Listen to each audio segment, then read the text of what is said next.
తిరుపతిలో టీడీపీ జనసేన నాయకులు వైఎస్ఆర్సీపీ నాయకులు కార్యకర్తల ఇళ్లపై దాడులకు తెగబడుతున్నారు.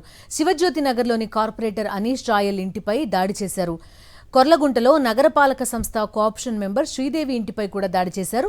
తనను చంపేస్తామని బెదిరించారని ఆమె ఆవేదన వ్యక్తం చేశారు.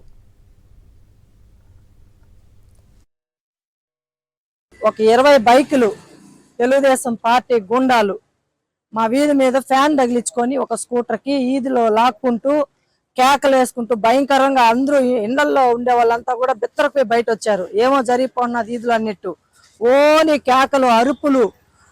ఏమని బయట వస్తే ఇంట్లో రాళ్ళు తీసుకొని మా ఇంటి పైన నిన్ను 4 రోజులు టైం ఇస్తాము, 4 రోజులు నిన్ను చంపేస్తామని చెప్పి మాట్లాడటము, భయంకరమైన బూతులు మాట్లాడటము.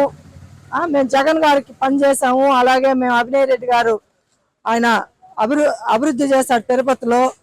మొన్న ఎలక్షన్ పోలింగ్ బూత్ దగ్గర వాళ్ళు దొంగ ఓట్లు వేయకుండా వాళ్ళు ఎక్కువ దౌర్జన్యాలు చేస్తా ఉంటే అడ్డుకుని దానికి ఈ రోజు మమ్మల్ని చంపేస్తామనే స్థాయికి దిగజారిపోయి ఈ రోజు మా ఇంటి పైన దాడి చేసి తెలుగుదేశం జెండా మా ఇంట్లో వేసి రేపు నుంచి నువ్వు తెలుగుదేశం జెండా కట్టాలి మీ ఇంటికి అని చెప్పి జెండా మా ఇంట్లో వదిలిపెట్టిపోయారు. లేకపోతే నా అంత చూస్తాను, నన్ను చంపేస్తాను అన్నాడు.